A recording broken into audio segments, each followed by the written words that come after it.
Hi viewers, welcome to our channel. ప్రస్తుతం మనతో live లో అందుబాటులో ఉన్నారు కొమ్మినేని శ్రీనివాస్ గారు, సీనియర్ జర్నలిస్ట్. నమస్తే సార్. నమస్కారం. ఈ రోజు ఆంధ్రప్రదేశ్ రాష్ట్రంలో ఒక కీలక పరిణామం అయితే సంభవిస్తున్నట్లుగా ఢిల్లీ నుంచి కొన్ని సంకేతాలు వస్తున్నాయి. 2014లో ఏదైతే పొత్తు రాజకీయాలు ఉన్నాయో 2024లో కూడా మిమ్మల్ని రిపీట్ అవుతున్నట్టుగా వార్తల యొక్క సారాంశం. బీజేపీ అధిష్టానం టీడీపీతో జనసేనతో కలిసి పొత్తులోకి వెళ్ళడానికి అధిష్టానం ఒప్పుకుంటున్నట్లుగా వస్తున్నటువంటి వార్తలకు సంబంధించి ఏం చెప్తారు సార్? అసలు ఈ పొత్తులు ఖరారైతే ఎవరికి లాభం, ఎవరికి నష్టం? అసలు ఈ పొత్తులకు సంబంధించి ఏం చెప్తారంటే యాజ్ సీనియర్ జర్నలిస్ట్ ఏం చెప్తారు సార్? అంటే రాజకీయాల్లో ఏమైనా సంభవించవచ్చు సార్, ఏదైనా సాధ్యమే అని అంటారు కదా. అయితే నేను ఇంతకాలం ఒకవేళ ఈ కథనం నిజమే అయితే, దీనికి పూర్తి అథెంటిసిటీ వచ్చినట్లయితే ఒక వ్యాఖ్య చేసిన తర్వాత నా విశ్లేషణ చెప్తాను. సాధారణంగా మనం అంతా ఆత్మగౌరవం, ఆత్మాభిమానం ఇవన్నీ అనుకుంటాం కదా. రాజకీయ నాయకులకి అవేమి అక్కర్లేదనే సంగతి మరోసారి రుజువు అవుతుందని అనుకోవాలి. అయితే నేను ఎంతకాలం ప్రధాని మోడీ గారు కానీ, హోంమంత్రి అమిత్ షా గారు కానీ ఏపీలో వారికి ఎదురైన చేదు అనుభవాలనండి, అవమానాలనండి, ప్రత్యేకించి తెలుగుదేశం ఆ పార్టీ అధినేత చంద్రబాబు నాయుడు గారి చేతిలో ఎదురైనటువంటి ఒక రకమైన పరాభవం అనే కంటే కూడా అప్రతిష్ట, అవమానించటం, చాలా ఘోరంగా అవమానించినప్పటికీ 5 ఏళ్ల తర్వాత మళ్ళీ వాళ్ళిద్దరూ కలవటం అంటే ఇటు ఎవరికి ఆత్మాభిమానం, బీజేపీ వారికి ఆత్మాభిమానం లేదా చంద్రబాబు నాయుడు గారికి ఆయనకేమి సిగ్గుపట్టడం లేదా మళ్ళీ తన దిక్కున బీజేపీతో కలవడానికి అనేటువంటి ప్రశ్న సహజంగానే వస్తుంది. దీన్ని మనం ఎట్లా చూడాలంటే, సో మనకి మామూలు మనబోటి వాళ్ళకే తప్ప ఈ ఆత్మాభిమానం, ఆత్మగౌరవం రాజకీయ నాయకులు ఎంత పెద్ద స్థాయిలో ఉన్నా కూడా అవసరం లేదని మరోసారి అటు బీజేపీ పెద్దలు కానీ ఇటు టీడీపీ పెద్దలు కానీ రుజువు చేసినట్లుగా అనుకోవాలి. ఇక కమింగ్ టు ప్రజెంట్ సినేరియో, ఇప్పుడు వస్తున్నటువంటి వార్త ప్రకారం తెలుగుదేశం, జనసేన, బీజేపీ ఈ 3 కలిసి పోటీ చేస్తాయి. ఇది 2014 సినేరియో అని ఒక టీవీ ఛానల్ చెబుతోంది, కానీ 2014 సినేరియో కాదు. 2014లో జనసేన పోటీ చేయలేదు. కేవలం టీడీపీకి టీడీపీ బీజేపీ కూటమికి మద్దతు పవన్ కళ్యాణ్ వారి తరఫున పోటీ చేశారు. సో అయితే ఇప్పుడు మారే పరిస్థితిలో మొత్తం 170 సీట్లకు గాను ఇప్పటికీ టీడీపీ జనసేన మధ్య ఎన్ని సీట్లు పంచుకుంటారనేది ఇంతవరకు క్లారిటీ రాలా.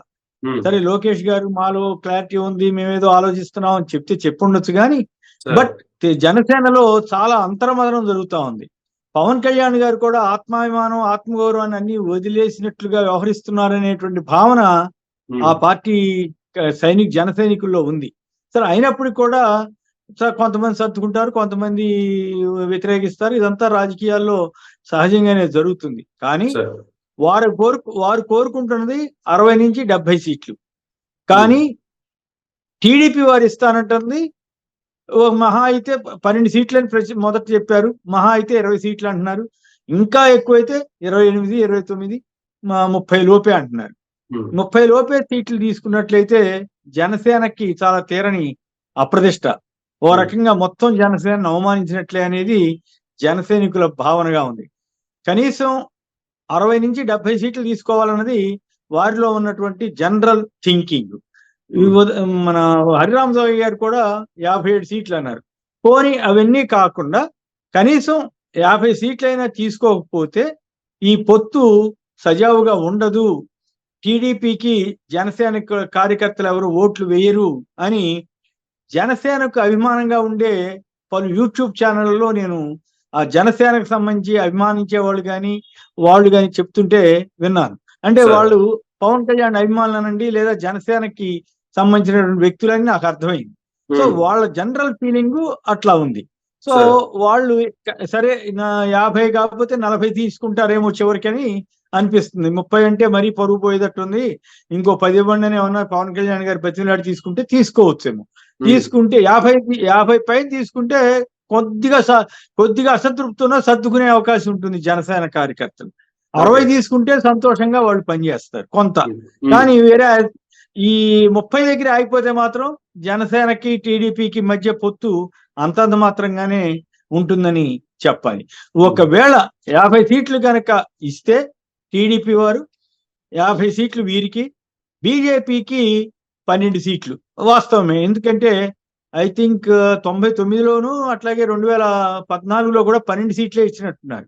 So Yes, sir. 12 సీట్లలో కూడా 2-3 సీట్లలో టీడీపీ వాళ్ళే వాళ్ళకి కావాల్సిన వాళ్ళని ఆ పార్టీలో పంపించి పోటీ చేయించడం ఇట్లా కూడా జరిగింది. సో అవును సార్. అప్పుడు 12 సీట్లు లెక్కేసుకుంటే 50 + 12 62 సీట్లు.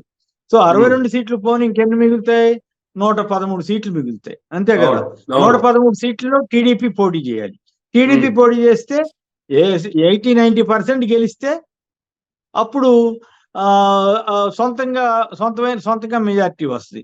అంటే 100కి 80% అంటే 80 సీట్స్ కదా. అవును. మిగతా 13 సీట్లలో 80 అంటే ఒక 10 సీట్లు. సో అంటే 90 సీట్లు అప్పటికి వస్తాయి. గెలుస్తుందని నేను అంటలేదు సుమా, గెలుస్తుందని నేను అనుకోవట్లా. కానీ ఏ రాజకీయ పార్టీ కూడా అంత పరిస్థితి ఉండదు. ఏది 80% సీట్స్ గెలిచే పరిస్థితి ఎంత మద్దతు ఉన్నా ఉండదు. ఎందుకంటే మీరు ఉదాహరణకి 2014 ఎలక్షన్లు తీసుకుంటే అంత పెద్ద వేవ్, ఒక రకంగా మోడీ గారి వేవ్, పవన్ కళ్యాణ్ గారి యొక్క ఇన్ఫ్లుయెన్స్, చంద్రబాబు నాయుడు గారి రుణమాఫీ, వీటన్నిటిని తట్టుకుని 67 సీట్లు వైసీపీ గెలుచుకుంది. అంటే ఏంటి దాని అర్థం? మిగతా ఇద్దరు ఇండిపెండెంట్ గెలిచినట్టున్నారు. 69 పోను మిగతా ఏమంటాము 69 106 సీట్లని టీడీపీ బీజేపీ గెలుచుకున్నాయి. టీడీపీకి 102, 4 బీజేపీ గెలుచుకుంది. సో అంటే అప్పుడు కేవలం 12 సీట్లు మాత్రమే బీజేపీ పొత్తులో ఉంది. మిగతా 12 175లో 12 పోతే ఎంత? 163 కదా. 163 సీట్లు పోటీ చేస్తేనే 102 గెలిచారు. అంతే కదా. సో అప్పుడు చాలా వాళ్ళకి కాస్త అనుకూలమైన వాతావరణం ఏర్పడిన నేపథ్యంలో. కానీ ఇప్పుడు సపోజ్ 113 సీట్లకే, లేదు 115 సీట్లు, లేదు 120 సీట్లకే పోటీ చేశారనుకోండి. ఆ లెక్కన గనక చేస్తే ఒకవేళ వాళ్ళు అధికారం రాదు అని చెప్పడం కోసం రాదు అని చెప్పడానికి నేపథ్యంలో ముందుగా ఒకవేళ వస్తే ఎలా ఉంటుంది, వస్తే ఏ సీనియర్ ఉంటుంది అని చెప్పడం కోసం నేను మీకు విశ్లేషణ ఇస్తున్నాను. సో 115 లేదా 120 సీట్లు కనుక పోటీ చేస్తే 50% సీట్స్ కంటే ఎక్కువ వచ్చే అవకాశం తక్కువ. 50% అంటే ఎంత?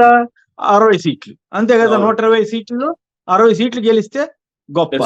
లేదు 60 సీట్లు అంటే 60 సీట్లు నిజంగా గెలిస్తే అప్పుడు జనసేన బీజేపీ కూడా కొన్ని కలిస్తే అప్పుడు మిశ్రమ ప్రభుత్వం వస్తుంది తప్ప తెలుగుదేశం పార్టీ సొంతంగా ప్రభుత్వం ఏర్పాటు చేసుకునే అవకాశం ఉండదు.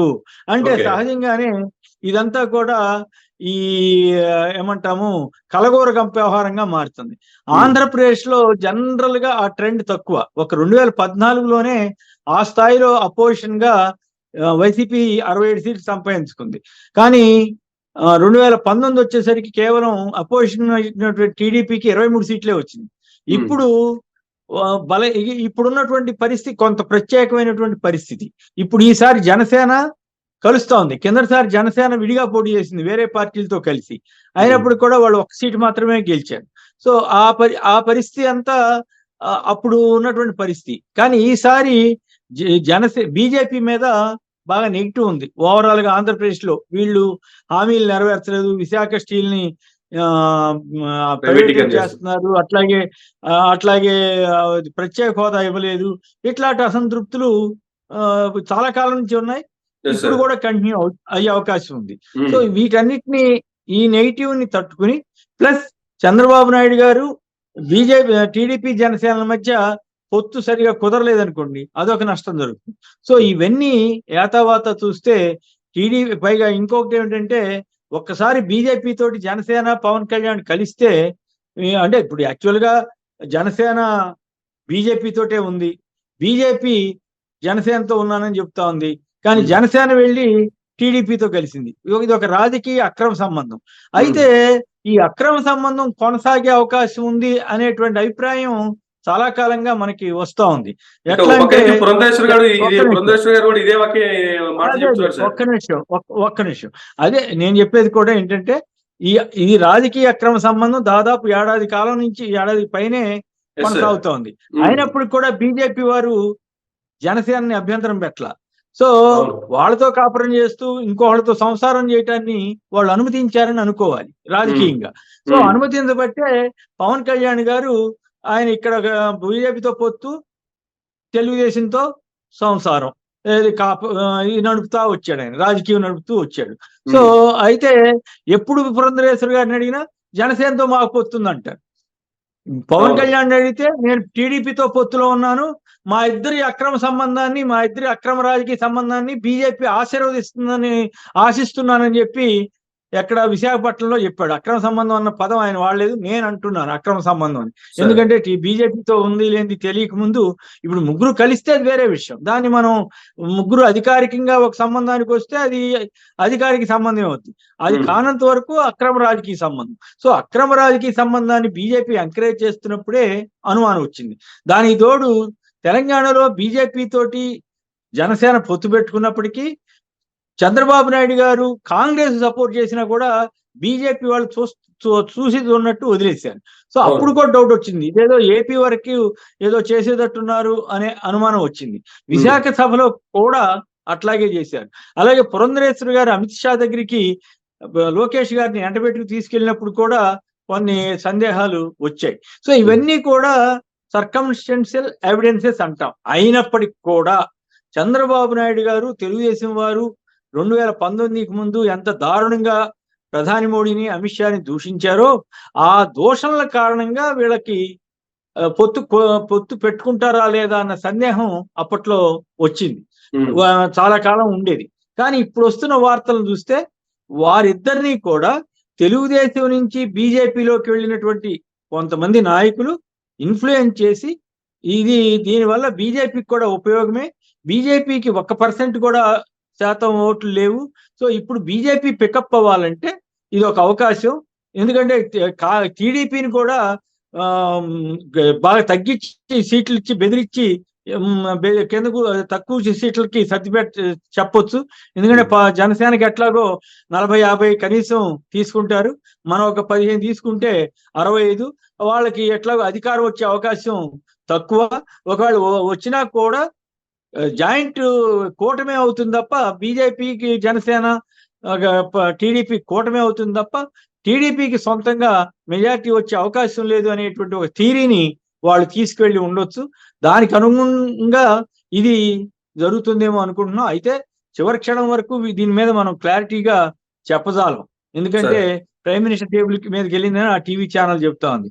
ఒకవేళ ఆయన దీనికి అంగీకరిస్తే ఓకే, దానికి అప్పుడు ఫైనల్ గా జరిగినట్లు. కానీ ఇవాళ కూడా పురంధరేశ్వరి గారు జనసేనతోనే పొత్తుంది అని చెప్తున్నారు. ఆ పైన మా అధిష్టానం తీసుకుంటుందని చెప్తున్నారు తప్ప తెలుగుదేశంతో మాకు సంబంధ బాంధవ్యాలు లేవని చెప్పారు. అలాగే అవినీతి కేసులో చంద్రబాబు గారు అరెస్ట్ అయితే బీజేపీ వాళ్ళు ఖండించారు, ఆయన పురంధరేశ్వరి గారు ప్రత్యేకించి ఖండించింది.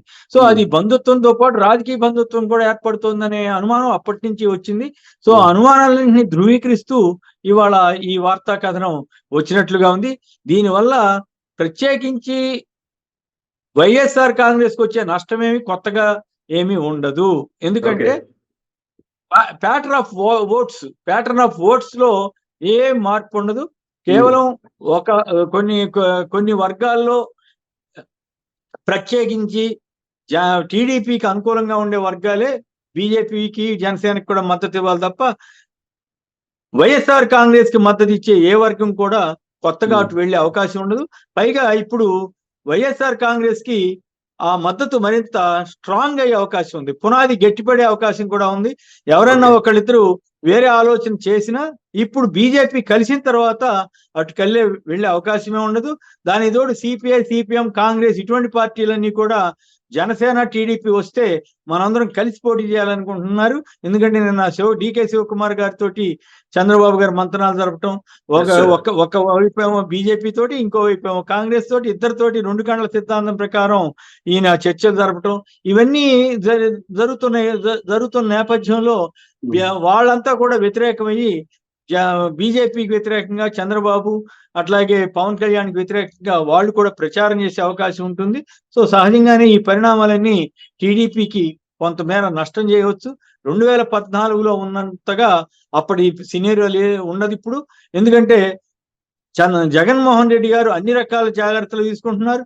అవసరమైన మొత్తం తను ఇచ్చినటువంటి హామీలన్నింటినీ 99.5% నెరవేర్చారు. ఆ తర్వాత రాజకీయంగా క్యాండిడేట్ల మార్పులు ఇవన్నీ చేసుకుంటున్నారు. అన్నిటినీ సిద్ధపరుస్తూ ఆయన ముందుకెళ్తున్నారు. కాబట్టి ఈ కూటమి కట్టినా నష్టం లేదు, కట్టకపోయినా ప్రమాదం లేదు. Thank you sir, thank you very much అండి మీ యొక్క విలువైన విశ్లేషణకు సంబంధించి.